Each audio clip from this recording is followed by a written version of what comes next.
La conférence spéciale du président de la FFPMU Corée s'est tenue à l'église d'Anyang et à la grande église de Namyeonju. Le 6 juillet, à l'église d'Anyang, le président Song Yeon-chon a partagé son témoignage sur la providence en Europe. Il a expliqué comment des victoires ont été obtenues grâce à une profonde dévotion. Lors de la rencontre qui a suivi, il a souligné l'importance du développement d'une culture ecclésiale. Le 9 juillet, à la grande église de Namyeonju, il a partagé sur l'importance de bâtir une relation de confiance avec les communautés locales. L'accent a été également mis sur l'honnêteté et la transparence.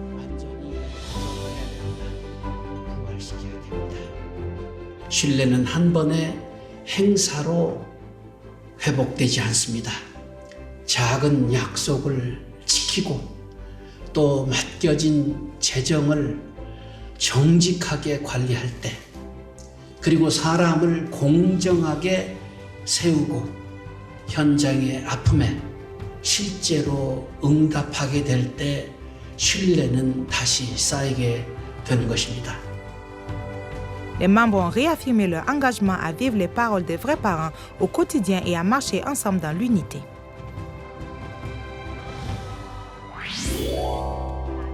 La réunion de prière mensuelle du KCLC pour le mois de juillet s'est tenue le 9 juillet à l'église de Changsin de Yongyeon-do à Incheon.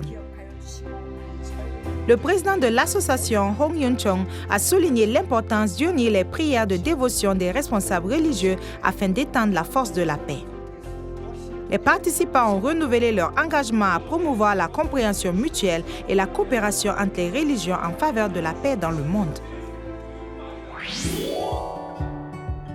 Organisé par l'Institut de la culture Chonchim, le camp Song 2026 pour la future génération s'est tenu du 3 au 5 juillet.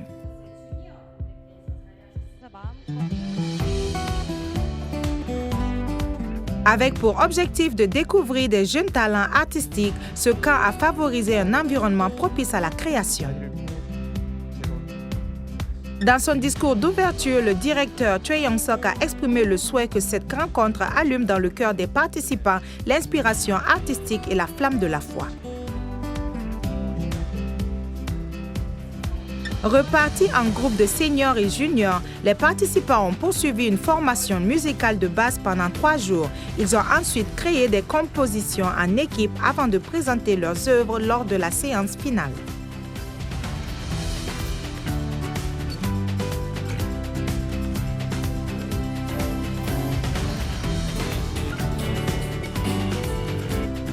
지금 이게 끝이 아닌 또 더 나아가서 더 좋은 곡을 만들고 같이 또 함께하고 이 친구들과 이 주니어 친구들과도 또 더 연결돼서 또 한 발짝 더 나아가는 그런 기회가 되기를 되게 소망하고 좀 기도하고 있습니다. Les participants ont renouvelé leur engagement à devenir des acteurs de la providence culturelle, transmettant le message de l'amour vrai.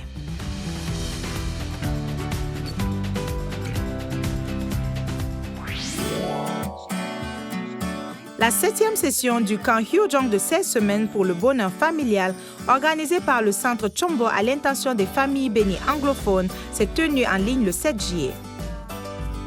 38 familles bénies filipino ont participé à cette session. Au programme figurait une lecture de l'autobiographie de la vraie mère ainsi qu'un enseignement sur les principes à mettre en pratique pour restaurer les relations.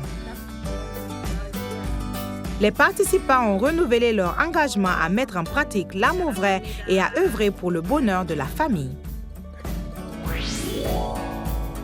L'Assemblée Pure Water 2026, qui rassemblera les jeunes du monde entier autour des vrais parents, se tiendra du 13 au 26 août au centre Hyojong Chombo.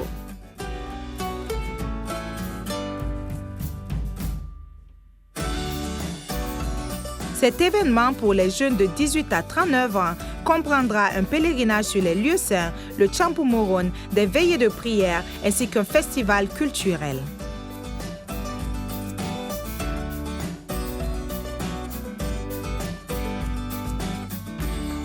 Jeunes, Pure Water du monde entier sont tous conviés à participer à cet événement.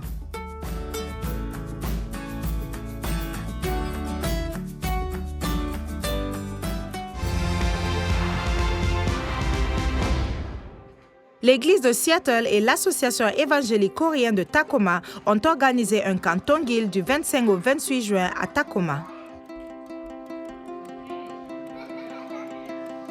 Une cinquantaine de jeunes Hyodong ont participé à des conférences sur l'unification, à des activités en plein air et à un programme destiné aux parents.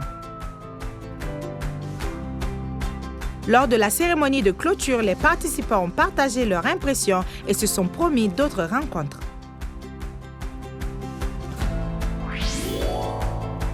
Le centre de témoignage des jeunes de la Philadelphie a été inauguré le 27 juin en Pennsylvanie. Les visions et activités de ce centre furent présentées aux jeunes de la région à cet événement. Les participants ont souhaité pour ce centre de devenir un lieu de formation pour la future génération et de diffusion du vrai amour.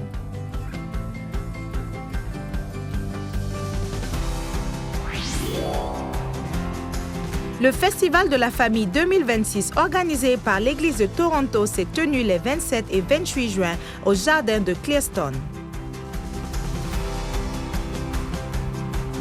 Cette troisième édition a réuni les participants autour de tournois sportifs et de spectacles culturels favorisant l'amitié au-delà des frontières et des cultures. Les familles ont renouvelé leur engagement à bâtir une communauté centrée sur le parent céleste.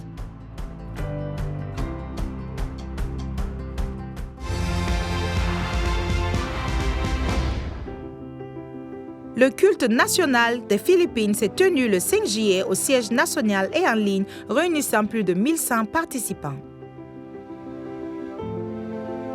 À cette occasion, la prise de fonction des nouveaux responsables fut également présentée.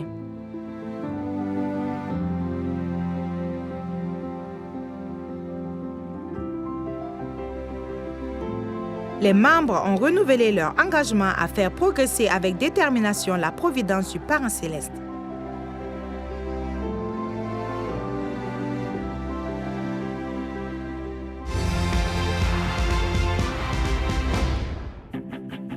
Le camp vacances des jeunes 2026 s'est tenu du 4 au 6 juillet à Manenga, à Kinshasa.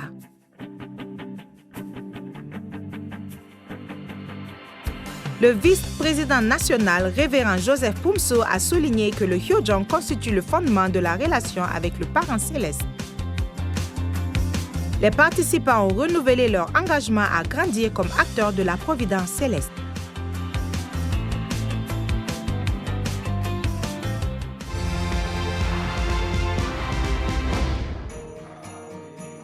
L'Assemblée des leaders du Brésil s'est tenue du 6 au 8 juillet au centre de formation de Jardim. Le président continental, révérend Kim Dong-gu, a encouragé les leaders à faire progresser la providence de Chonchimon, des familles Chombos et du Pure Water. Les membres ont renouvelé leur engagement à développer leur mission locale et à offrir joie et victoire aux parents célestes et aux vrais parents. Le 7 juillet, une session de pisciculture s'est tenue à travers le relâchement de 3000 alevins de Pâques à Jardim. Organisé en mémoire de la visite de la vraie mère à Jardim, l'événement a été marqué par un message du président continental Kim Dong-gu qui a exprimé que ces poissons symbolisent l'espérance et le développement de la providence en Amérique centrale et du Sud. Les membres ont renouvelé leur engagement à faire progresser la providence vers son accomplissement.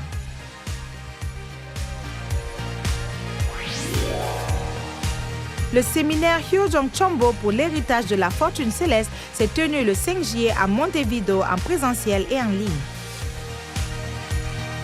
Le président de la branche Chonchimon, président Kim Song-han, a rappelé que la sincérité et la prière permettent d'hériter de l'amour du Parent céleste. Cette grâce fut transmise à travers la cérémonie de libération et bénédiction des ancêtres, renouvelant les engagements de foi des membres. Au Costa Rica, des activités de témoignage, de formation spirituelle et de bénédiction se sont déroulées tout au long du mois de juin. Les jeunes ont témoigné sur le campus universitaire, tandis que les membres ont approfondi le sens de la foi et de la bénédiction à travers différents séminaires. Les pasteurs Gutiérrez Mendoza et Lopez Salazar ont effectué leur prise de fonction en tant que pasteurs de l'église familiale et Messie Tribaux.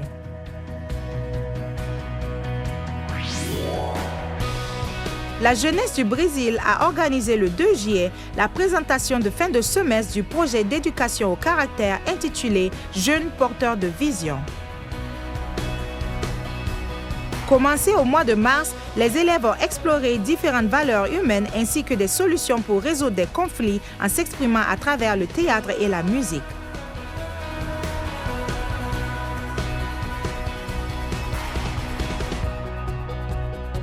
Ce programme se poursuivra au second semestre autour du thème de la paix.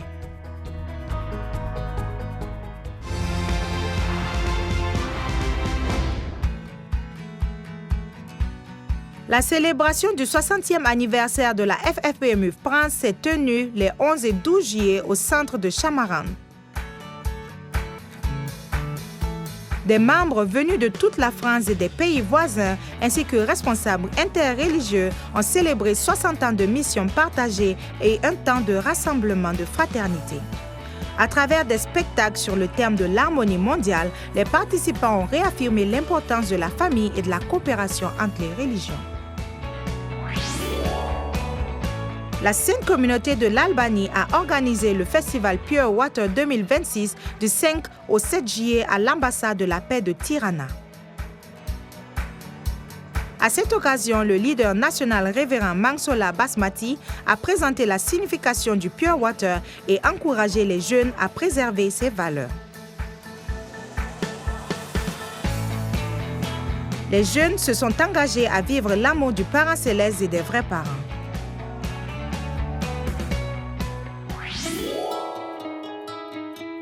En Moldavie, la Journée mondiale de l'enfance a été célébrée à Chisinau et à Constangalia. À cette occasion, des programmes éducatifs et des activités créatives ont été organisés avec le soutien du ministère du Travail et de la Protection sociale.